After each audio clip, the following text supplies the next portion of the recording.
Alors aujourd'hui, donc, nous allons continuer sur le même thème, partenariat correct avec Dieu. Le désir le plus ardent de Dieu pour les saints, un partenariat fort avec lui. Nous l'avons vu et j'ai souligné que c'était le 28 décembre de l'année dernière que le Seigneur nous avait donné cette inspiration. C'était un samedi. À ce moment, on se rassemblait et les samedis et on pouvait enseigner en longueur, ainsi de suite. Ainsi de suite. Et on s'encourageait, on mangeait ensemble, on partageait des témoignages. C'était merveilleux et on priait. Voilà ce que la Bible nous recommande. Alors, eh bien, le Seigneur nous a fait grâce. Et ensuite, le 5 janvier, eh bien, vous savez parfaitement que nous sommes venus par un message prophétique qui nous demandait également, n'est-ce pas, d'avoir un partenariat pour cette décennie 2020 jusqu'à 2030. Et à l'époque, on ne savait pas que nous serions aujourd'hui, tout le monde masqué dans les magasins, et dans les autobus et même dans la maison de Dieu. Si quelqu'un me le disait, certainement je dirais, mais non, frère, il ne faut pas abuser quand même, mais non, ça n'arriverait pas jusqu'à ce point. Mais le Seigneur, lui, le savait. Amen. Donc, nous sommes préparés. Et puis, par rapport à cela, justement, j'avais expliqué comment est-ce que les bien-aimés voulaient vraiment avoir un partenariat fort avec Dieu, parce qu'ils voulaient marcher avec Dieu. Ils ont compris. Je crois que c'est vraiment un temps où chacun d'entre nous, quand les temps sont difficiles, on est plus proche de la réalité, ce que nous vivons, et ça nous amène à prendre de bonnes décisions, ce qui n'est pas mauvais en soi. Et alors, ce qui nous a permis de retourner sur le partenariat pour expliquer un peu de fond en comble à tous ces bien-aimés, et à chacun d'entre nous d'ailleurs. C'est comme si c'était toujours nouveau lorsque nous écoutons la parole de Dieu. David déclare que la parole de Dieu est comme du miel à son palais. Donc quand on entend la parole de Dieu, il y a quelque chose qui nous fait du bien, parce que ça a été, Dieu me parle à moi. D'accord, il te parle. Donc quand ton Père te parle, tu dois le recevoir, tu le reçois, pardon, tu dois le recevoir avec empressement, parce que c'est Dieu qui nous parle. Amen. Donc on est revenu là-dessus pour nous éclairer parfaitement comment avoir un partenariat fort, un partenariat correct avec Dieu. Et aujourd'hui, nous allons essayer de compléter. Je nous ai encouragé à aller dans la parole et à lire certains passages. S'il vous plaît, lorsque des éléments comme ça viennent, ne vous inquiétez pas. C'est vraiment le Seigneur qui est en train de nous interpeller chacun afin que nous puissions nous rapprocher de lui. Alors, on va juste reprendre la définition et sauter tout ce que nous avions vu. Je crois que sur Internet, les bien-aimés ont bien enregistré cela. Alors, un partenaire, c'est quoi? Je veux être un partenaire de Dieu. Je veux être un partenaire de Dieu. Les parents veulent que leur famille, leurs enfants soient leurs partenaires, et nous voyons souvent famille un tel et associé. Famille un tel et fils. Famille tel et fille. C'est ça le partenariat. Donc le père va s'entourer de ses enfants et créer une entreprise. C'est ça vraiment ce que le Seigneur veut. Il veut que nous soyons ensemble avec lui dans la même œuvre. Il dira que nous sommes ouvriers avec Dieu. Donc le Seigneur travaille et nous aussi, nous travaillons. Maintenant, cette conception, nous devons d'abord l'accueillir, parce que dans la chrétienté habituelle, ce n'est pas ça. Il faut le redire. Il faut le redire parce que nous avons été habitués à quelque chose. Il faut qu'on sorte de cette cage dans laquelle on est enfermé. C'est une cage mentale et spirituelle où un bon chrétien, eh bien, c'est celui qui vient à l'église de temps en temps peut-être, et il lit la Bible une fois en passant. Quand il a des soucis, eh bien, il vient à Dieu, il se met à prier, il prie Dieu, Seigneur, donne-moi ça s'il te plaît, je suis en difficulté. Et il s'attend à ce que Dieu, justement, lui donne. Donc on a une relation injuste avec Dieu. D'accord? Et c'est ainsi que je reviens là-dessus pour qu'on comprenne. Lorsque nous travaillons dans une compagnie, nous avons un partenariat. On a un contrat avec cette compagnie. Je fais ma part et la compagnie doit me payer. Je fais mon travail et en fin de contrat, à la fin du mois ou de la semaine, suivant le contrat, je suis payé. Mais quelqu'un qui viendrait dans la même compagnie s'asseoir au secrétariat ou rester dans un petit coin, comme vous qui travaillez ou comme n'importe qui travaille, à la fin du mois, on ne lui donne rien. Pourquoi? Parce qu'il n'est pas du tout partenaire de la compagnie. La compagnie ne le connaît pas, le directeur ne le connaît pas, celui qui embauche ne le connaît pas, le comptable ne le connaît pas. Il n'est pas dans la liste des travailleurs de cette entreprise. Mais nous, on n'a jamais compris ça. Pour aller travailler, pour avoir un logement, nous savons qu'il faut un contrat. Pour avoir un emploi, oui, nous savons qu'il faut un contrat. Pour prendre un billet d'avion, nous savons qu'il faut un contrat. Mais pour Dieu, bon, on ne nous a pas montré ça. On pense que non, c'est correct. Dieu, c'est correct. Dieu est dans le vent. Let's go. Et puis voilà. Non, c'est pas comme ça. Et ça a entraîné beaucoup de grandes déceptions. Parce que nous avons finalement fait de Dieu notre boy, celui dont nous avons besoin quand le boy reste dans la cuisine ou la bonne, elle reste dans la cuisine ou quelque part dans le garage. Et quand on a besoin, hey, viens m'amener ceci, viens m'amener. Et il doit courir pour le faire. Nous-mêmes, nous comprenons que cette conception est purement illusoire. C'est une vaste tromperie. C'est un grand mensonge. Et ça ne pourra déboucher que sur la grande déception. Et nous savons cette parole très dure que Jésus a prononcée en disant qu'au dernier jour, beaucoup de gens viendront. N'avons-nous pas fait des miracles? N'avons-nous pas prêché? N'avons-nous pas donné des prophéties et tout? Il dira, arrière de moi, vous qui commettez l'iniquité. Ça, c'est une parole très, très dure, prophétique que le Seigneur a lancée. Et ça nous interpelle, ça signifie que le Seigneur s'attend à ce que moi, toi, chacun, tous ceux qui confessent son nom, entrent dans une certaine alliance avec Dieu que nous appelons le partenariat correct avec Dieu. Amen. Donc, ceci dit, eh bien, la définition, c'est quoi? Un partenaire, c'est un associé dans une œuvre définie. Le but du partenariat est d'atteindre un but visé en commun. Et ceci amène chaque partenaire vers une obligation. C'est très, très important. Une obligation de responsabilité, de résultat. C'est ça la responsabilité. Amen.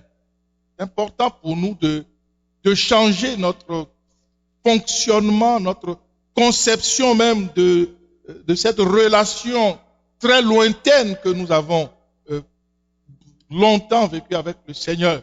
Et Dieu est très loin, nous croyons qu'il est là alors qu'il dit je ne vous connais pas. Donc nous avons responsabilité réciproque de Dieu, ensuite nous sommes dans cette alliance, dans ce partenariat qui doit être correct, n'est-ce pas, dans le but d'atteindre des résultats bien fixés, d'accord? Donc le succès, nous l'avons dit, est lié. Le succès est directement lié à la réalisation complète des objectifs par chaque partenaire qui a donc un rôle à jouer. Ça, nous avons très très bien compris que j'ai un rôle à jouer en tant qu'enfant de Dieu. Si je ne joue pas ce rôle, eh bien, je suis en train de me tromper par de faux raisonnements, nous dira Jacques. Et alors, on a donné un exemple, sur lequel je vais revenir, dans Jean 19, verset 30. On parle du summum du partenariat où Jésus est allé à la croix. Il est mort sur la croix, dans le jardin de Gethsémane. Puisque Dieu révèle les choses toujours de façon progressive, la Bible déclare qu'il était en prière et le Seigneur lui a montré les souffrances, l'atrocité qu'il allait vivre et il a été ébranlé. Il a été ébranlé. Des grumeaux de sang sortaient de lui. Il a dit, mais non pas ma volonté, mais ta volonté. Il a dit, ok, correct. je vais faire le plan pour lequel nous nous sommes convenus. Déjà au ciel, je vais mourir pour l'homme pécheur. Et le Seigneur a accepté de payer ce prix très très lourd à la croix pour toi et pour moi. Donc c'est le summum du partenariat. Jésus a achevé en tant que partenaire, il a achevé ça, la course, la partition, et nous verrons Paul dire ensuite, j'ai achevé la course. Ces gens-là ont bien compris le processus. Mais au fil du temps, eh bien, l'Église s'est détachée tranquillement de la parole. Et d'ailleurs, souvent, il y a certaines églises, je cite le nom d'aucune dénomination, où il était même interdit de lire la Bible, de peur que les gens ne soient instruits. Or, c'est tout le contraire. Que ce livre de la loi ne s'éloigne point de ta bouche, tu y méditeras jour et nuit. Mais ce profil nous a accompagnés. Et beaucoup de gens ne pensent pas nécessaire de lire la Bible. Il va lire la Bible, la parole de Dieu seulement quand il aura des problèmes. Il va dire, bon, maintenant je vais chercher une solution. Non, c'est pas comme ça. Au contraire, notre partenariat nous engage à méditer la parole de Dieu pour recevoir l'intelligence céleste, pour connaître ce qu'il faut faire. C'est-à-dire que la connexion avec la parole de Dieu, le contact avec la parole de Dieu n'est rien d'autre que le contact avec Dieu. C'est sa parole. On reçoit une sagesse surnaturelle, on voit des choses que les autres ne voient pas, et on peut alors entrer en action. C'est ça la véritable foi. Gloire à Dieu. Donc le Seigneur Jésus a achevé sa partition. Ça, c'est juste un rappel de l'introduction. Maintenant, nous allons sauter, parce qu'on a un autre matériel à voir aujourd'hui. Alors, nous avons vu, attendez, voilà, nous irons tout droit. On a parlé du modèle prophétique, du mariage, le principe de la vigne et des sarments, nous l'avons vu. Parfait. Très bien. Nous avions terminé par l'exemple, on a vu l'exemple de Paul et de Silas. Et cet exemple, j'aimerais juste nous le rappeler en parenthèse. Il s'est fait que par inspiration du Saint-Esprit. Paul et Silas s'étaient retrouvés dans une ville pour aller justement prêcher la parole de Dieu. Et là, il y a des incidents qui se produisent. Paul et Silas sont arrêtés et jetés en prison. Ils n'avaient rien fait de mal. Non, pas du tout. Au contraire, ils avaient dénoncé une dame qui prophétisait par l'esprit de Python. Ok? Ils l'ont dénoncé et justement les maîtres de cette dame justement se sont vus pris en dépourvu parce que cette dame risquait de perdre les revenus qu'elle leur apportait. Alors ils ont été arrêtés, frappés de verges et jetés en prison.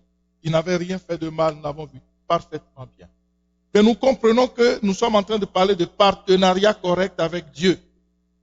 Donc pour que ça puisse être enregistré une fois pour toutes, que nous puissions comprendre cela, parce que nous savons bien que les vrais chrétiens modernes que nous sommes ne devons jamais avoir des problèmes. Les gens vont te poser la question, est-ce que Dieu est avec toi? Comment est-ce que tu t'es retrouvé en prison? Évidemment, si tu as volé, qu'on te jette en prison, c'est tout à fait normal. Tu dois te repentir et faire des années de prison que le juge t'a imposé avant de sortir et te repentir, ne plus jamais refaire cela. Mais ce n'est pas le cas. Les gens pensent que dès que tu as un problème, eh bien Dieu n'est pas avec toi. C'est faux. Il faut sortir ça de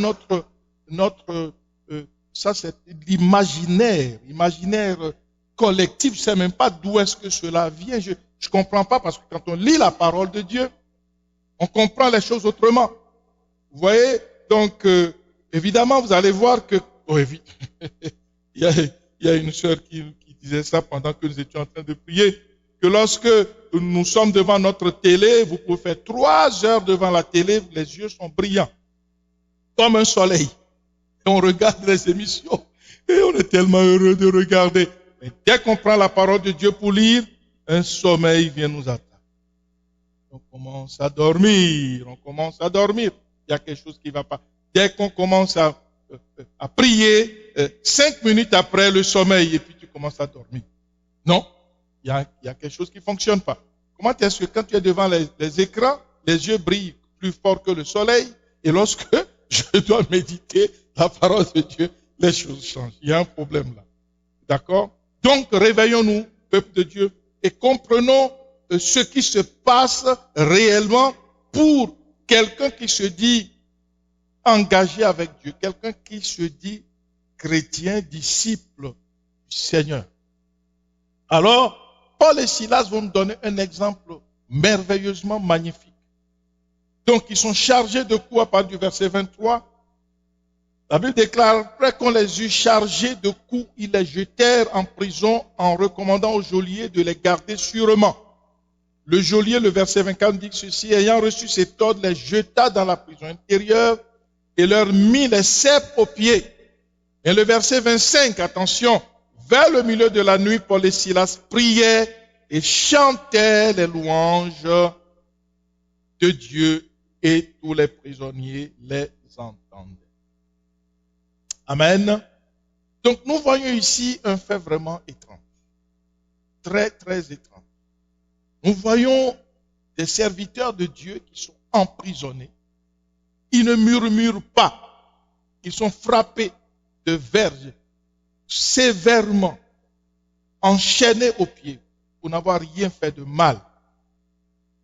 Que dirions-nous à leur place avec notre mentalité d'aujourd'hui qui n'est une mentalité non réformée? On dirait, oh là là, Dieu m'a abandonné. Oh, il n'y a plus d'onction. Oh, il a perdu l'onction, c'est fini, Dieu l'a abandonné. Pourquoi? Parce que on a cette imagination que si Dieu est avec toi, tout doit aller bien, il n'y a pas de problème, et puis voilà, même quand tu sors et que la pluie tombe, normalement, la pluie ne devait pas tomber sur ta tête. Quand toi tu passes, le soleil ne... Non, mais on avait des imaginations féeriques, n'est-ce pas, qui sont totalement fausses et qui ne permettent pas de vivre la vraie vie avec Dieu. D'où, évidemment, les échecs et les grandes déceptions que nous vivons. Les gens vont dire, je comprends pas, voilà, je sers Dieu, mais je sais pas, dans ma vie ça ne va pas. Donc c'est quelqu'un qui est amer. C'est quelqu'un qui est dans l'amertume. Il se dit, oh, je regrette, j'aurais pas dû servir Dieu. Et c'est ainsi que beaucoup de soi-disant chrétiens se font piéger par les sectes diaboliques et vont signer des pactes. Pourquoi? Parce que leur but en réalité, ce n'est pas Dieu. Ce n'est pas une communion avec Dieu. C'est juste, ils cherchent leur bonheur à eux. Ils cherchent quelque chose. Ils ne comprennent même pas ce qu'ils cherchent. Parce que s'ils recherchaient, s'ils s'aimaient eux-mêmes, le Seigneur dit, Jésus, je déclare, je suis le chemin, la vérité et la vie. Ils recherchaient la vraie vie, la vie immortelle. La vie ne peut pas mourir. La véritable vie ne meurt jamais. C'est impossible. Parce que le Seigneur a dit, quiconque croit en moi vivra quand même il serait mort. La vraie vie ne meurt pas. Il faut comprendre ça. La mort n'est pas le physique, non. Ok? Alors, vous voyez que ces conceptions fausses, erronées et, j'allais dire, puériles, des conceptions enfantines, comme des enfants, donc, évidemment, tout ça est dû au poids du péché dans nos vies que nous avons hérité d'Adam et Ève. Ça nous désoriente naturellement, parce que le péché étant déjà en nous, nous avons cette nature héritée, pas nécessairement notre faute, n'est-ce pas? Ça fait que nous n'avons pas il faut être très vigilant, très vif, pour avoir des oreilles pour entendre et marcher selon la parole de Dieu. Donc, nous voyons ici dans ces deux serviteurs, Paul et Silas, quelque chose de très fort et de très puissant. Alors, ils sont emprisonnés, frappés, tapés, enchaînés. Mais ils doivent se poser logiquement la question, mais où est Dieu? Mais où est mon Dieu? Beaucoup de gens, même il y a des chants qu'on entend, où est Dieu, Dieu, Dieu. Ça n'a aucun sens. Ça n'a pas de sens. Nous ne voyons nulle part ici où Paul et Silas commençaient à se questionner. Et Paul, attends, toi ton onction a disparu, mais Silas, toi aussi, tu ne pries plus, tout ça. Non. La Bible déclare, vers le milieu de la nuit, Paul et Silas priaient et chantaient les louanges de Dieu et les prisonniers les entendaient. Voilà ce qu'on appelle un partenariat correct avec Dieu. Un partenariat qui ne tient pas compte des circonstances. Un partenariat qui n'est pas opportuniste. Amen, amen. Il faut bien comprendre cela. Alors, nous avons eu déjà l'occasion de parler de ça. Vous allez voir que ces gens-là, Paul et Silas, étaient véritablement en communion avec Dieu. Ils n'étaient pas déconnectés de Dieu pendant même qu'ils étaient en train d'être battus. Premièrement, initialement, nous voyons que c'est par le Saint-Esprit qu'ils sont allés là. Donc, ils savaient nécessairement que leur Dieu ne somnole, ni ne dort. Leur Dieu est au contrôle de tout. Quand tu souffres, sache que Dieu est au contrôle de cela. Être chrétien ne veut pas dire, bon, je ne souffre pas, et puis tout est là, et puis non. Quelle est cette vie-là? Il exerce nos mains au combat et nos doigts à la bataille. D'accord? Donc, ces gens inspirés par l'Esprit s'en vont. Évidemment, quand ils sont attrapés, frappés, battus pour rien, dans leur chair, ils souffrent. Mais leur esprit est connecté à Dieu. Ils prient toujours, disent, Seigneur, qu'est-ce qui se passe? Et le Saint-Esprit, Jésus déclare ceci, je ne vous laisserai pas orphelins. Je vous enverrai le consolateur, le Saint-Esprit. Mais alors, quand quelqu'un est en difficulté, qu'est-ce qu'il fait? Il doit appeler le Saint-Esprit et non sa maman. Et non, oh maman, maman. Non. Frère Olivier, quand tu as un problème, n'appelle pas maman. Non, appelle le Saint-Esprit. Alléluia. Amen, amen. Et David aussi, chacun d'entre nous. Ma mère n'aime plus, je vais l'appeler. Oh, elle est un ange au ciel. Non, je dois courir derrière le Saint-Esprit. Et ces gens-là ont mis en œuvre ce qu'eux-mêmes ils ont. Leur propre vie, vous allez voir quand Paul parle, c'est ce qu'il vit, qu'il déclare.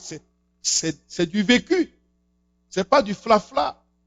C'est pas des histoires d'onction, des trucs là où on raconte des histoires et puis il n'y a rien qui arrive et puis c'est du fallacieux. C'est pas fallacieux. C'est très sérieux ce qu'ils ont vécu. Alors ces gens sont en communion avec l'Esprit. On est en train de les taper au Saint-Esprit. C'est toi le consolateur. Et quand tu l'invoques, il te console. Ils ont des révélations. Vous êtes dans le plan de Dieu. Ils peuvent encaisser des coups. Pourquoi? Parce que ils gardent le focus, ils gardent le cap avec le Seigneur. Et ils continuent comme ça, se retrouvent enfermés, ça s'aggrave. On les enchaîne, on les enferme, on leur met des menottes, on les met des menottes même aux pieds. On les met dans la prison intérieure, donc de mal en pis. Waouh! Mais Dieu, où es-tu? Tu es sur le trône. Dieu n'a pas déménagé, ne déménage pas. Il est assis sur le trône et il règne. Le règne de Dieu ne s'arrête pas parce que tu as un problème. Le règne de Dieu ne s'arrête pas parce que j'ai une difficulté. Parce que Dieu est dans un mouvement toujours avec son peuple qui lui demeure fidèle. Donc tu es dans un trou, Dieu est dans le trou avec toi. Daniel avait été jeté dans la fosse aux lions, nous l'avons vu. Qu'est-ce qu'il va déclarer? Il va dire, l'ange de l'Éternel, ô roi, a fermé la gueule des lions. C'est-à-dire que quand il était jeté dans le trou, Dieu était avec lui. Dans ce trou-là, Dieu était avec lui. Pas commencer à pleurer, ô roi, s'il te plaît. Le roi lui a demandé, lui a dit ceci, écoute, il a dit, jetez-moi dans la fosse aux lions parce que je dois toujours prier mon Dieu. Le roi dit, oh, que ton Dieu que tu sers, avec persévérance, puisse ton Dieu te délivrer de la gueule des lions. Et ce Dieu l'a délivré. Parce qu'il avait un partenariat correct avec Dieu. Nous l'avons vu. Amen. Paul et Silas n'ont pas dérogé à la règle. Battus, frappés, enchaînés, des situations qui allaient de mal en pis. Ces gens ont tenu compte de la marche des hommes de Dieu dans la parole, dans la Bible. Ils connaissent ce qui arrive aux serviteurs de Dieu, ce qui peut se passer lorsqu'on a un partenariat correct avec Dieu et comment Dieu peut délivrer. Il est le Dieu des délivrances, de toutes les délivrances. Il le savait bien. Ce n'était pas théorique. On dit le Dieu des délivrances, mais quand on a un problème, oh, Dieu m'a abandonné. Oh, Seigneur, t'es où? Non. Il est le Dieu des délivrances. Pour qu'il soit le Dieu des délivrances, il faut que j'ai besoin de délivrance pour expérimenter sa délivrance et dire gloire à l'Éternel. Amen. Alors, ceci dit, eh bien, ces gens vont demeurer en communion avec Dieu et le Seigneur va leur montrer que non, vous êtes dans ma volonté. Gardez le cap. Et alors, vers minuit, ça c'est le non-dit, mais nous comprenons cela. Vers minuit, le milieu de la nuit, ils priaient et chantaient les louanges de Dieu. Ils ont gardé la communion avec Dieu. Combien de gens continuent de prier lorsqu'ils ont des difficultés? Lorsque quelqu'un perd son emploi, dit, oh non, Dieu m'a abandonné. Oh my God. Il n'y a plus d'onction. C'est pour ça qu'il n'y a plus d'onction dans l'église. Mais examine ta propre vie. Prie avec Dieu, demande la communion avec Dieu. Invoque le Saint-Esprit au lieu de dire des choses qui ne sont pas vraies et qui sont en train de te nuire. Donc ils se sont mis à prier, à chanter les louanges de Dieu. Ils se sont mis à louer Dieu. Oh Seigneur, tu es tellement bon. Tu es merveilleux, tu es puissant, tu es glorieux, tu es le Dieu qui délivre. Et c'est juste après ça que la puissance de Dieu va tomber et les fondements de la prison seront ébranlés. Ça nous montre quoi? Ça, c'est une instruction très forte qui nous montre que nous devons marcher en partenariat correct avec Dieu. On ne doit pas chercher à tricher dans le partenariat que nous avons avec Dieu. C'est important. Notre partenariat ne doit pas être corrompu par par ce que nous voyons, par ce qui se passe sur ici-bas. On l'a vu, on a parlé de la corruption quand on était en confinement, on a enseigné là-dessus. Donc, vous pouvez retourner sur ces enseignements pour voir comment est-ce que l'âme est corrompue, comment est-ce que nous pouvons marcher dans la corruption et croire que nous sommes avec Dieu. On est avec Dieu, mais on est corrompu. En même temps, on essaie de manager les deux habilement. Non. On l'a vu en long et en large, donc il faut retourner sur ces enseignements et voir comment est-ce que nous ne pouvons pas collaborer avec une âme corrompue et avec Dieu en même temps. Donc ces deux sont restés dans une fermeté digne des enfants de Dieu, des serviteurs de Dieu, de gens qui ont un partenariat très solide et très correct avec notre Seigneur. D'accord? Donc, ils étaient prêts à assumer le plan de Dieu. Et ils avaient une confiance totale en Dieu. C'est ça la véritable foi. C'est que ce que Dieu a dit, il va l'accomplir. Paul dira jusqu'à dire que la mort lui est un gain. La mort est un gain. Il y a des chrétiens qui ne veulent pas mourir. Mais écoute, qu'on le veuille ou pas, un jour on partira. N'est-ce pas? Alors on va mourir, qu'on le veuille ou pas. Donc, mieux ce que je dois prier, Seigneur Dieu, que j'accomplisse tout ce que tu as pour moi accompli sur cette terre avant de partir. C'est tout. Le jour où le Seigneur est prêt à me prendre, qu'il me prenne. Pourquoi? Parce que la mort doit être pour nous chacun un gain. Parce que tu auras l'avantage de rencontrer le Seigneur face à face. Est-ce que c'est pour ça qu'il faut prendre un coupe et se couper la tête? Non. Il faut bien comprendre. Amen. Vous dites, non, je suis pressé d'aller rencontrer le Seigneur. Il y a des choses que tu as à faire pour lui ici-bas. Donc voilà pourquoi on parle de partenariat correct avec notre Dieu. Amen.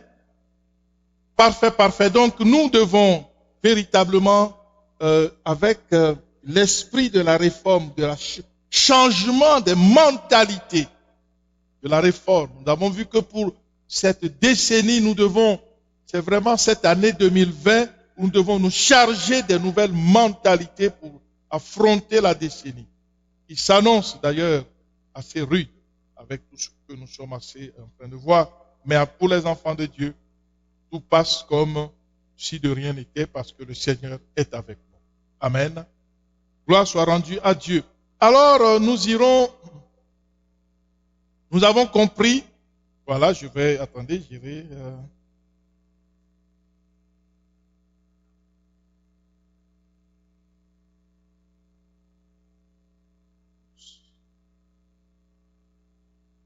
On va juste ajuster certains éléments. Voilà. Le vrai partenaire ne craint pas d'endurer la souffrance. Ce que nous venons de voir. Et nous allons donner un autre verset qui va le confirmer dans 2 Corinthiens 12, verset 7, qui est affiché au tableau. Ça, c'est Paul qui parle. 2 Corinthiens 12, 7, il dit ceci. Et pour que je ne sois pas enflé d'orgueil à cause de l'excellence de ces révélations. Paul avait l'excellence des révélations de Dieu. Il m'a été mis, parce qu'il était monté au ciel, il est descendu, il a vu des choses glorieuses. Il m'a été mis une écharde dans la chair, un ange de Satan pour me souffleter et m'empêcher de m'enorgueillir. 3 fois j'ai prié le Seigneur de l'éloigner de moi. Et il m'a dit, au verset 9, ma grâce te suffit, car ma puissance s'accomplit dans la faiblesse. Je me glorifierai donc bien plus volontiers de mes faiblesses afin que la puissance de Christ repose sur moi. Là, c'est un verset que nous devons bien comprendre. Ok? Alors, qu'est-ce qui est en train de se passer? Paul monte au ciel, il voit des choses merveilleuses au 3e ciel, merveilleuses et tout. Et il dit ici que, pour que je ne sois pas enflé d'orgueil, lorsque nous avons beaucoup de révélations, ça ne veut pas dire qu'on doit commencer à se vanter. Lorsque je connais la parole à un certain niveau, ça ne veut pas dire que je dois commencer à me gonfler. Pas du tout. Amen. La parole est pour le partage. Je nous ai déjà dit ici que la parole de Dieu n'est pas juste réservée au pasteur, comme on nous l'a fait croire. C'est le pasteur qui doit tout connaître. Et les membres ne doivent rien connaître. Non, ce n'est pas ça. Car nous voyons que dans l'église primitive, ils persévéraient dans l'enseignement des apôtres. Donc, ils connaissaient ce que les apôtres connaissaient. Voilà pourquoi il faut persévérer, parce que l'apôtre a une très grande expérience. Avec le Seigneur, il doit vous transmettre cela. D'accord? Mais dans nos églises, normalement, la connaissance est juste réservée aux pasteurs, peut-être à quelques anciens ou 1 ou 2 diacres. Eux, ils connaissent la parole, mais moi, je n'ai pas besoin. J'ai juste besoin d'aller m'asseoir, d'aller un peu nettoyer ou donner la dîme ou faire. Non, c'est pas ça. C'est pas ça. Amen. Comprenons, c'est faux. Oh my God, ça me révolte. J'ai envie de briser quelque chose parce que c'est pas normal. Ce que le pasteur connaît, tu dois le connaître. En totalité. Amen. La parole est esprit et vie. Et le salut, c'est pas juste pour le pasteur. Quand nous lisons Ephésiens 4, il a donné les uns les autres, il a donné tous ses ministères, les apôtres, les prophètes, les évangélistes, les pasteurs et les anciens et les docteurs pour le perfectionnement des saints en vue de l'œuvre du ministère. Donc, nous que Dieu a établis ministres dans son Église, c'est pour votre perfectionnement. Et le perfectionnement passe par la transmission. Il faut que tout ce que Dieu m'a donné, je puisse vous le transmettre. Beaucoup de gens ne savent pas que le pasteur est là pour eux. Ils pensent que le pasteur est un ennemi. Il faut, je ne sais pas, critiquer, qu'il faut torturer, qu'il faut... Mais ce sont des dons. Parce que nous ne lisons pas la parole. Comprennent pas que le pasteur doit prier pour recevoir, Seigneur, donne-moi quelque chose pour le peuple. Donne-moi pour nourrir le peuple. Remplis-moi pour... Ils ne savent pas ça. Pour eux, c'est un ennemi, c'est quelqu'un. Ah, il est encore arrivé. Ah, il va encore nous bombarder. Oh, il va dire des paroles. Oh là là. Ah, lui est jamais gentil, là. Oh, oh. Moi, j'aurais souhaité qu'il me parle un peu d'amour, des choses comme ça. Mais non, c'est pas ça. Ça, c'est la vraie religion qui tue. Ça fait que les chrétiens ne sont pas matures. Et quand nous lisons Ephésiens 4 jusqu'en bas, pour le perfectionnement, oh mon Dieu, est-ce qu'on peut le lire? Il faut le lire parce que ces choses-là changent notre façon de comprendre les choses. Amen. Je vais l'afficher partout. D'accord? Je vais aller le retrouver ici. Et nous allons lire cela parce que il faut que nos yeux s'ouvrent, bien-aimés. Nous sommes dans Ephésiens 4. Voilà. Je vais le partager tout de suite.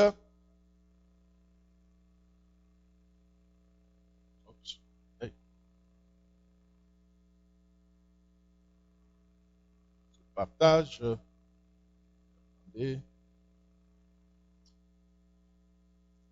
Voilà. Je pense que c'est bien affiché pour les bien-aimés. Je vais le partager maintenant pour nous ici, pour que les bien-aimés ici le voient également. Nous sommes dans Ephésiens.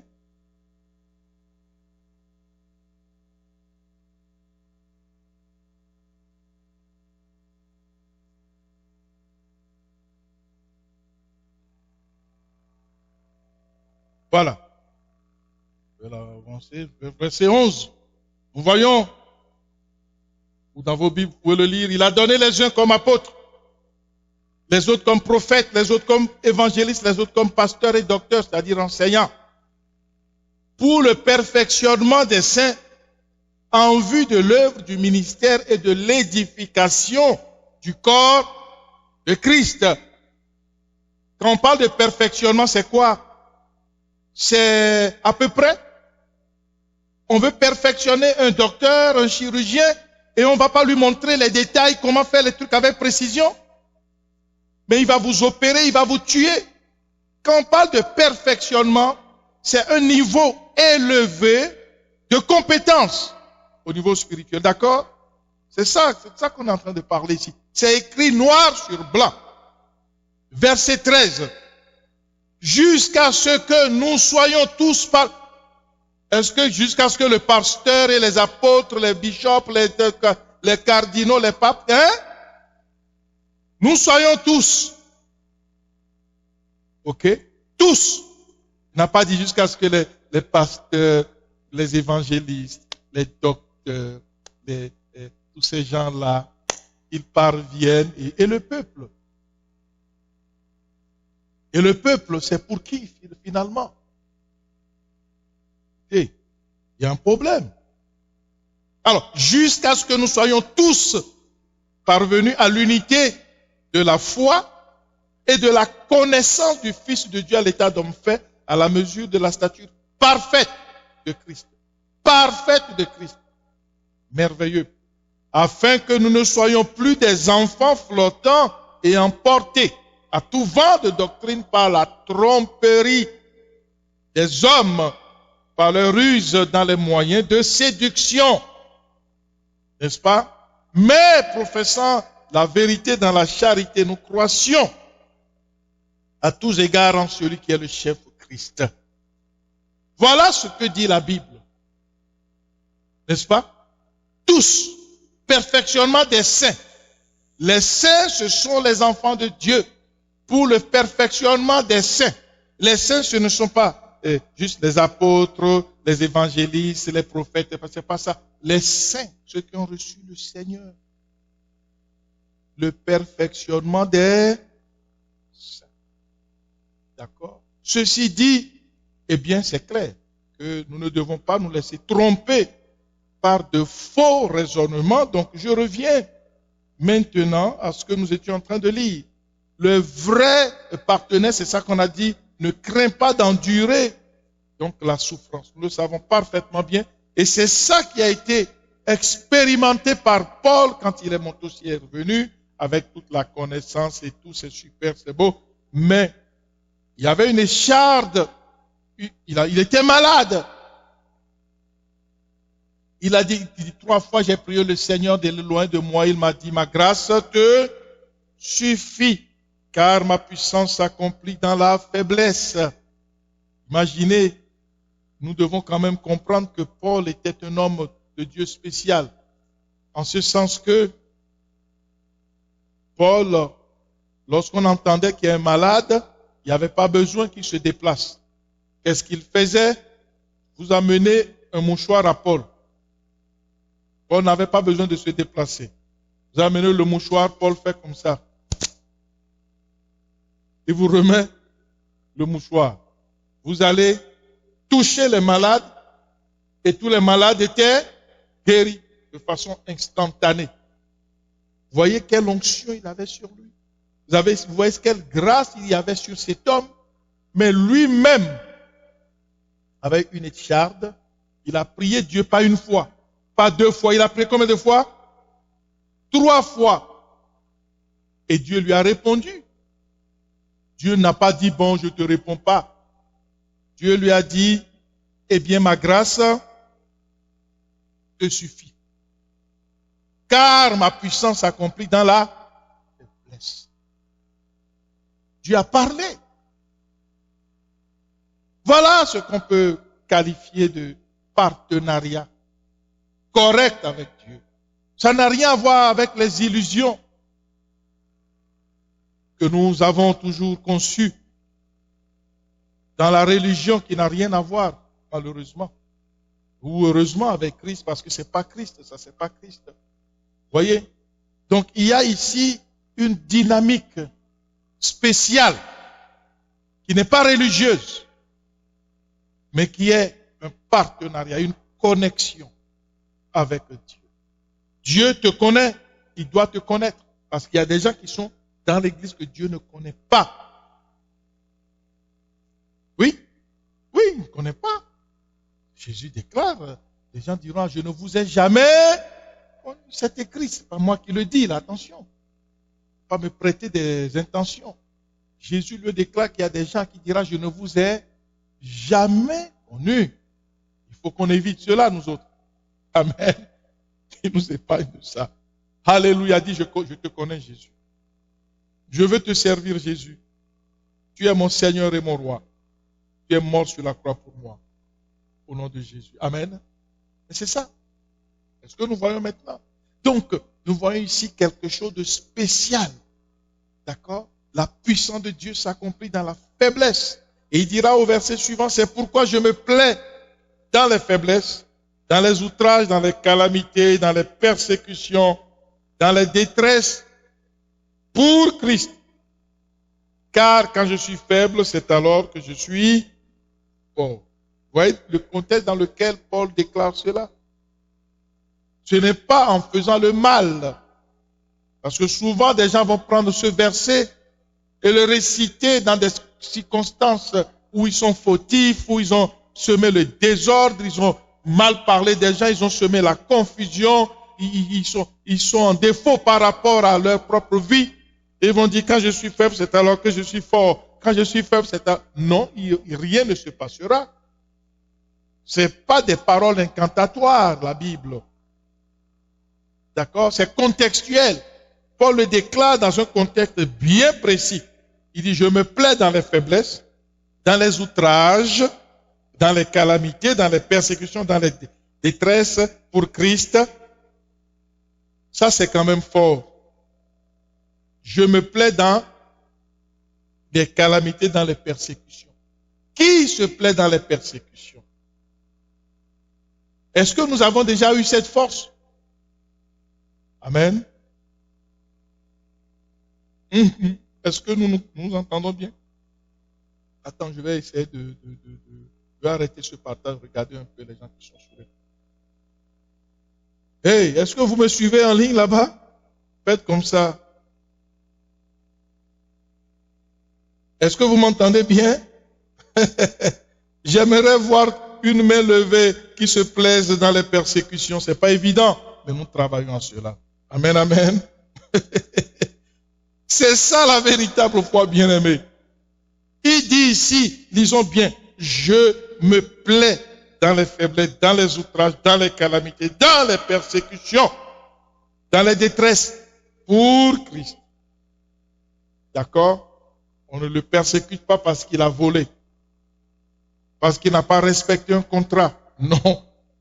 Mais pour Christ. Alléluia. Donc, on voit un peu là où nous conduit la réforme. Ça nous conduit dans une véritable foi authentique où la puissance de Dieu peut se manifester. Ce n'est pas étonnant que Paul envoie des mouchoirs et que les gens soient guéris. Guéris instantanément. Tu as n'importe quelle maladie. Son mouchoir te touche. Tu as le, je sais pas quoi, tu as le cancer, tu as le coronavirus. Mais Paul serait de ce monde, il jetterait son mouchoir dans Montréal que les coronas allaient être neutralisés tous. Mais il avait une vie spéciale. Amen. C'est ça. Donc, nous comprenons aisément que véritablement chacun d'entre nous, humblement, en toute humilité, nous avons un chemin à parcourir avec notre Seigneur. Alléluia.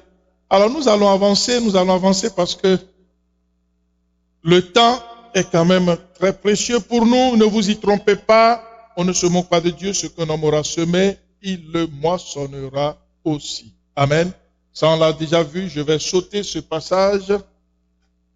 Alors, un vrai partenaire parle pour défendre son roi et son royaume.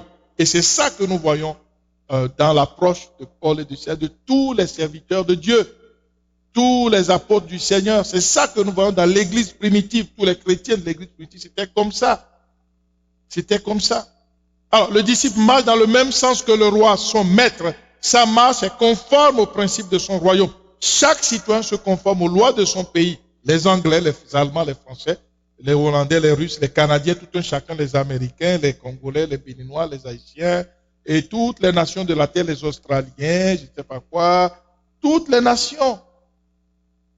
Dans chaque pays, le citoyen se conforme à la loi fondamentale, à la Constitution. D'accord? Donc, nous devons faire attention, ne pas être un peu brouillon comme le chef d'État en Afrique qui viole la Constitution. Ça, c'est juste une parenthèse. Amen, amen. Ne devions pas violer la parole de notre Seigneur. Alors ici, regardez un peu. Au Canada, il y a une date pour remettre les déclarations d'impôts. Et personne ne s'y oppose. Je ne sais pas si vous avez jamais entendu un syndicat s'opposer à ça. Non. C'est illégal. Tu ne peux pas t'opposer à ça.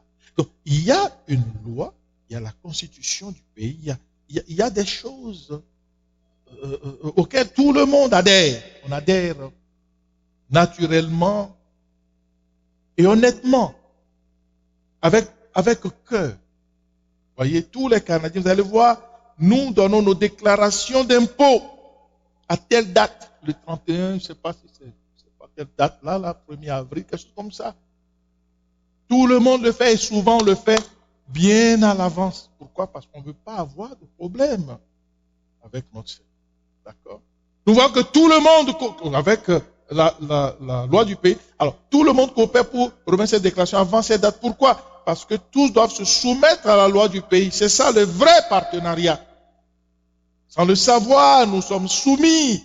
Et c'est un partenariat tout à fait correct. Sinon, le gouvernement va gérer le pays comment? Ça n'a aucun sens si nous n'étions pas respectueux de cela. Et nous le savons bien que nous devons être honnêtes dans nos déclarations aussi d'impôts. Ça fait partie de la loi. Amen. Gloire à Dieu. Donc, eh bien, c'est ça le vrai partenariat avec les autorités du gouvernement. Proverbe 3, 32 dit ceci, car l'Éternel en a horreur, les hommes pervers. Mais il est un ami pour les hommes droits. Je déclare que l'Éternel est mon ami. Toi, si tu peux le faire, l'Éternel est mon ami. Amen. Parce que je suis un homme, je suis une femme droite, un homme droit. La malédiction de l'Éternel est dans la maison du méchant, mais il bénit la demeure des justes. Les justes, ce sont ceux-là qui sont justifiés par Dieu. Et il se moque des moqueurs, mais il fait grâce aux humbles. Amen. Gloire à Dieu. Alors maintenant, nous allons voir un élément qui va nous aider. J'aimerais vous encourager à lire Juge, les 6e et les 7e chapitres à la maison. Parce que le temps nous presse, on n'aura pas le temps de tout lire ici. Alors, le verset 1 déclare ceci. Les enfants d'Israël firent ce qui déplaît à l'Éternel. Et l'Éternel les livra entre les mains de Madian pendant 7 ans. Ça, c'est...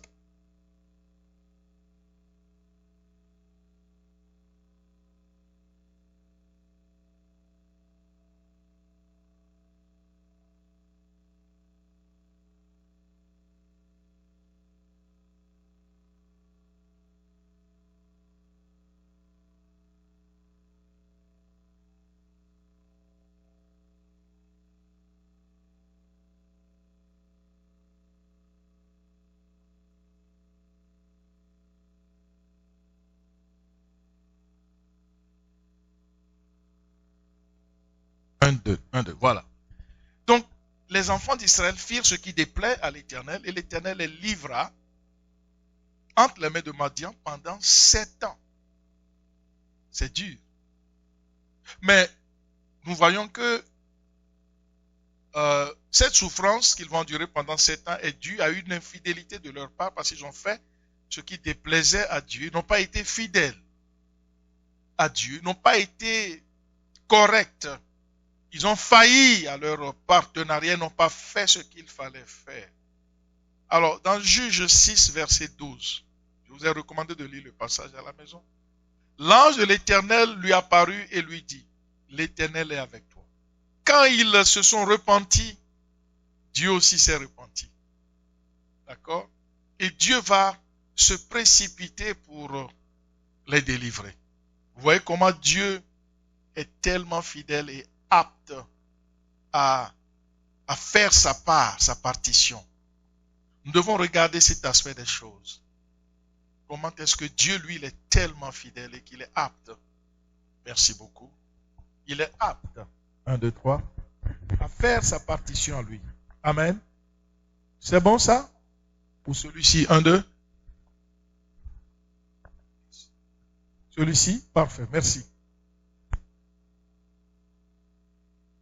Donc, nous voyons que ici, Dieu se précipite pour remplir ses obligations, alors que ces gens avaient été infidèles. Vous vous imaginez comment Dieu est bon? Mais c'est merveilleux. Il aurait dû les bannir très souvent. Nous savons que parfois tu fais quelque chose à une personne, à un ami, un frère de l'église. Une chose parfois banale, un oubli. Mais il te prend en adversion à vie. Il ne veut plus entendre parler de toi. Il est fâché contre toi à vie. Et pourtant, peut-être que tu l'avais fait du bien pendant des années. Il t'oublie complètement parce que tu n'as plus d'importance pour lui. À cause de ce petit fait que tu l'as fait. Mais vous voyez comment notre Dieu est un Dieu partenaire. Un Dieu partenaire. Alors, pourquoi nous voyons cela? Pour que nous puissions ouvrir les yeux à ceux-là qui continuent de se culpabiliser des choses qu'ils ont faites depuis 20 ans. La culpabilité, non, j'ai fait ceci. Oh, Dieu est toujours contre moi. Non. Quand tu as demandé pardon, Dieu t'a déjà pardonné. Il y a des gens qui se plaignent, oh, tu vois, j'ai fait ça, ça fait longtemps, et je ne sais pas, peut-être que Dieu m'en veut encore, peut-être que le Seigneur, peut-être que Dieu, je ne sais pas, et il ne m'a pas pardonné, ainsi de suite, ainsi de suite. C'est pas ça du tout. Une seule fois que tu as demandé pardon, Dieu t'a déjà pardonné et a oublié. Il est rentré dans son profil de partenaire avec toi. C'est pour ça que nous voyons cet aspect qu'on puisse bien comprendre. Mais il est fidèle. Mais il demeure juste dans ses sentences. Il répondra à l'infidèle selon son infidélité. D'accord? Ce n'est pas le boy qu'on appelle, dont on a besoin là, et il court, il vient, et puis bon, il vient, il agite, il fait ça rapidement, et pas parce qu'on le paye à la fin du mois. Non, c'est pas ça là. Il faut bien comprendre que Dieu est fidèle, mais juste dans ses sentences.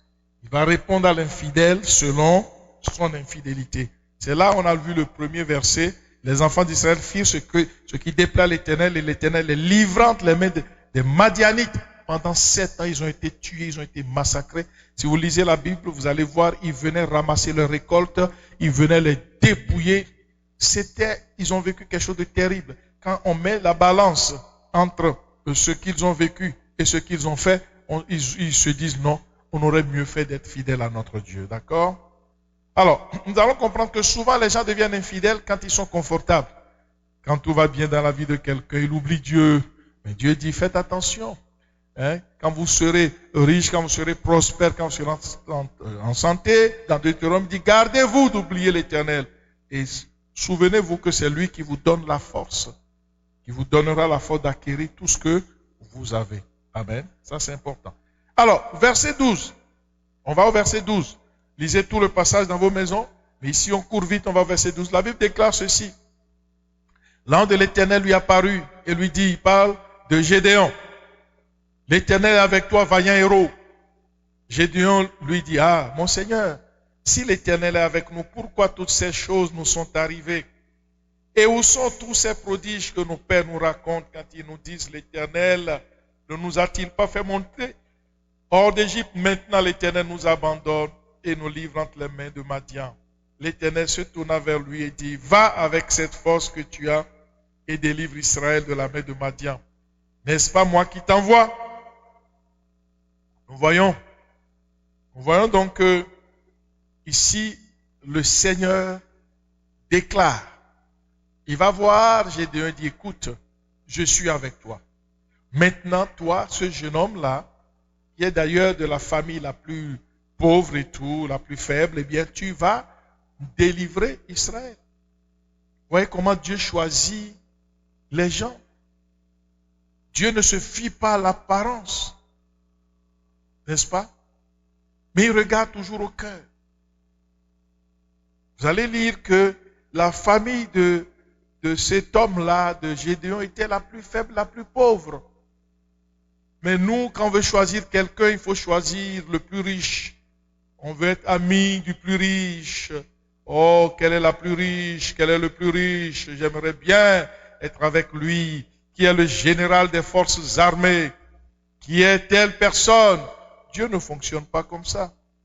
Dieu regarde au cœur. Voilà pourquoi nous disons toujours que nous devons bâtir un sanctuaire à Dieu. Dieu regarde mon cœur. Il ne regarde pas à mon apparence parce que l'apparence est trompeuse. Amen. L'apparence est trompeuse.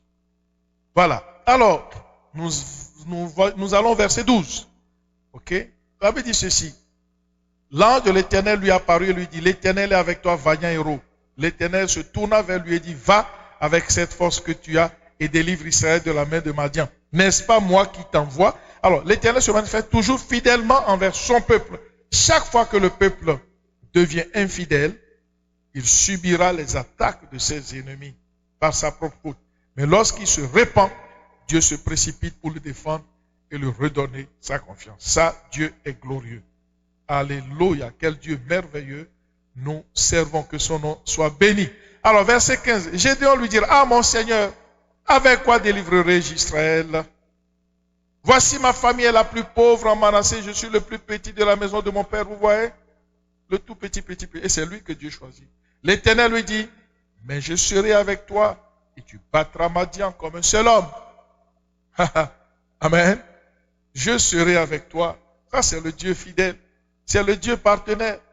Dieu est avec toi. Des gens disent, oh non, bon, Dieu m'a laissé. Mais c'est pas croyable. C'est une insulte à Dieu alors que Dieu est plus proche de toi. Dieu m'a laissé parce qu'il vit une certaine situation. C'est-à-dire que il y a une faiblesse au niveau de notre foi. Mais c'est lié à notre manque de connaissance. Mon peuple périt par manque de connaissance. Mon peuple meurt par manque de connaissance. Donc vous voyez que le peuple de Dieu a besoin d'avoir la connaissance pour ne pas mourir, pour ne pas tomber dans le chaos et la confusion. Amen. Alors, le partenariat avec Dieu nous garantit la victoire dans les circonstances les plus improbables. L'Éternel assure qu'il sera avec lui. Dieu n'est pas un homme pour mentir, ni un fils de l'homme pour se repentir. C'est ce que la Bible déclare. Ce qu'il a dit, il le fait, contrairement aux hommes. D'accord? Au verset 16, l'Éternel lui dit, mais je serai avec toi et tu battras Madian comme un seul homme. Comme David a terrassé Goliath, Dieu était avec David, n'est-ce pas? C'est ça qu'il dit à Gédéon. Et quand vous allez lire la suite des choses, eh bien, c'est ce que vous allez voir. C'est ça que vous allez voir. Alors maintenant, nous allons revenir sur un passage que nous avions vu lorsqu'on était en train de parler des temps, la sagesse des temps et des circonstances. Ecclésiaste 9, verset 11. Pour ceux qui s'en souviennent, on a lu ce passage dans Ecclésiaste 9, verset 11 qui dit ceci. J'ai encore vu sous le soleil que la course n'est point aux agiles, ni la guerre aux vaillants, ni le pain aux sages, ni la richesse aux intelligents, ni la faveur aux savants, car tout dépend pour eux du temps et des circonstances. Amen, amen. Alléluia. Alors, nous l'avons bien expliqué que, eh bien, ce ne sont pas toujours les vaillants qui gagnent la guerre, ni les agiles qui vont gagner la course. C'est ce que la Bible dit ici. Ni les sages qui auront du pain, ni les intelligents qui seront riches, ni la faveur aux savants. Mais que tout dépend du temps et des circonstances. Amen. Tu peux être agile et ne pas gagner les 100 mètres plats. Ok? Tu peux être vaillant et être tué à la guerre. Tout dépend de la position dans laquelle tu es, des temps et des circonstances. Amen, amen. Tu es vaillant, mais l'Éternel est du côté de ton ennemi. C'est mieux de signer la paix. Parce que tu vas mourir à la guerre. Si Goliath était sage, il n'irait pas combattre David. Parce qu'il pensait que, eh bien, c'était la guerre était aux vaillants. Il est costaud, il est fort, il a des saguets, il a tout là. Il a des boucliers, et puis il avance comme un Goliath comme ça. Mais l'Éternel était avec l'autre. Quoi? Car tout dépend pour eux du temps et des circonstances. Amen, amen. On échoue à cause des circonstances que nous avons mal gérées nous-mêmes dans nos vies, dans nos familles et dans notre communauté. Ça, c'est quelque chose. Amen, amen. Donc, ici, les circonstances font que Gédéon et son peuple sont en partenariat avec Dieu. Alors, même les Amoréens, les Madianites, et autres qui étaient militairement et en ont plus important, ils allaient échouer. Pourquoi? Parce que l'armée, Dieu était avec l'armée de Gédéon. Ça suffit pour que les autres échouent. Pourtant, ils sont vaillants, ils sont nombreux, militairement, ils ont les armes, ils ont les bombes, ils ont tout, mais ils vont échouer. Parce que Dieu est du côté de l'autre. C'est ce que la Bible dit. Car tout dépend pour eux du temps et des circonstances. Auparavant, à cause de l'infidélité, n'est-ce pas, des enfants d'Israël, les Amoréens, les Ammonites, et tous ces gens, les Madianites, les battaient. Ils étaient vaillants, ils pouvaient les écraser comme des fourmis. Et ils l'ont fait. Mais la Bible déclare que pour eux, tout dépend du temps et des circonstances. Amen. Donc, ça signifie que nous devons faire attention. Ce que tu as fait hier ne veut pas dire que tu peux le faire tout le temps. Ça dépend toujours des temps et des circonstances. Est-ce que je suis partenaire avec Dieu? C'est ça la belle question. Amen. Donc, que Dieu nous aide à marcher avec Dieu. Donc, marcher avec Dieu nécessite notre engagement personnel, familial et collectif et communautaire. D'accord? Notre fidélité. Il faut qu'en tant que plénitude, nous nous engageons envers Dieu. Nous avons vu que souvent l'église, les gens sont, non, mon église, moi je viens servir mon Dieu. Ça, Dieu ne te connaît pas. Lis bien la Bible, Dieu ne te connaît pas. Si tu ne fais pas partie du corps de Christ, il n'y avait pas de l'église comme le corps de Christ. Je ne peux pas couper mon petit doigt et le mettre à la maison, et le doigt considère qu'il fait partie de mon corps. Non, il meurt. Il meurt. Si tu n'es pas dans le corps de Christ, Christ ne te connaît pas du tout. Imaginez quelle illusion les gens ont. Ils pensent que lui vient servir son Dieu à lui tout seul dans son petit coin. Quel égoïsme, quel orgueil, Dieu résiste aux orgueilleux. Dieu résiste à de pareilles personnes. Mais mon peuple périt par manque de connaissance. Les gens sont enivrés par un orgueil mortel qui les conduit en enfer parce qu'ils sont ignorants. Que Dieu nous fasse grâce. Amen. Donc, marcher avec Dieu nécessite notre engagement personnel et notre fidélité. Eh bien, c'est à partir de ce moment que nous devenons partenaires avec Dieu. Maintenant, une question, est-ce que je me considère comme partenaire avec Dieu? Est-ce que tu te considères comme partenaire avec Dieu? Je crois que oui, parce que avec tout ce que la réforme est en train de nous amener, nous sommes véritablement dans un move vers l'avant au niveau des choses de l'esprit. Et ça, c'est quelque chose qui doit encourager les uns et les autres afin que nous puissions continuer notre voyage, notre marche avec Dieu. Amen. Que faire pour être partenaire avec Dieu? Nous avons vu Ézéchias. Revenons là-dessus. Ézéchias le partenaire. On va terminer par là aujourd'hui parce qu'il est déjà moins 20.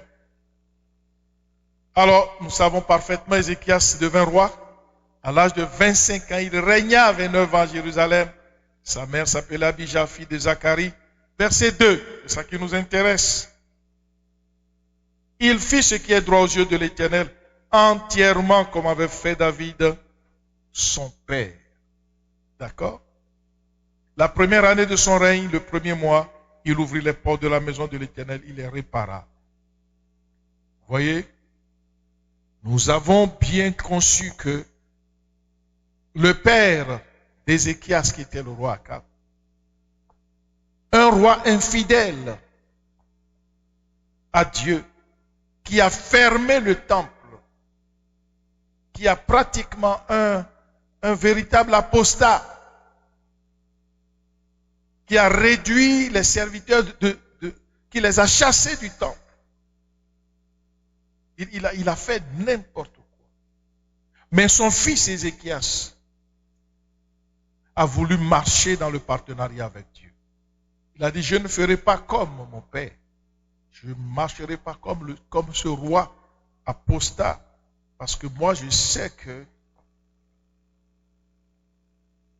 le Dieu de David est mon Dieu. D'ailleurs, c'est pour ça que nous avons déjà vu comment est-ce que ici, la Bible déclare au verset 2, il fit ce qui est droit aux yeux de l'Éternel entièrement, comme avait fait David, son père au niveau spirituel. Mais son père physique ne s'appelait pas David. Amen. C'est le roi Akab, un roi apostat, un méchant. Vous voyez comment est-ce que Dieu peut vous attribuer une origine. Nous pouvons nous dire héritier de la bénédiction d'Abraham. Vous voyez comment est-ce que Dieu peut vous donner un héritage à cause de votre pratique et de votre appartenance. Il vous choisit une origine et il vous greffe à cette origine-là comme une plante greffée. C'est ça qu'il fait ici, là, de façon claire. Amen. Donc, que pourrais-je dire? Est-ce que je veux être partenaire avec Dieu? Ça ne dépendra pas de mes parents. Ça dépendra de moi-même. Ça ne dépendra pas de mes arrière-grands-parents. Ça dépend de moi-même. C'est clair. Donc, le partenaire ramène le peuple dans la droite ligne. Je peux ramener mon père au Seigneur. Ma mère. N'est-ce pas? C'est merveilleux. Alléluia. Gloire à Dieu. Donc le partenaire aime Dieu. Et il sort le peuple des sentiers de la corruption. Est-ce que nous voyons? Lisons aussi Ézéchias à la maison, ça va nous instruire beaucoup. Amen. Jean 9, 31 va terminer par là. Nous savons que Dieu n'exauce point les pécheurs. Mais si quelqu'un l'honore et fait sa volonté, c'est celui-là qu'il exauce. Tout le monde doit recevoir de Dieu Pardon, tout le monde veut recevoir de Dieu ses désirs les plus capricieux. Dieu n'est pas quand même un guichet automatique, un serviteur servile obéissant. D'accord? Notre Seigneur veut un partenariat intègre et honnête. Un partenariat correct avec nous. Dieu ne peut jamais nous tricher ou nous tromper. D'ailleurs, beaucoup de gens pensent qu'ils donnent à Dieu. On ne peut rien donner à Dieu.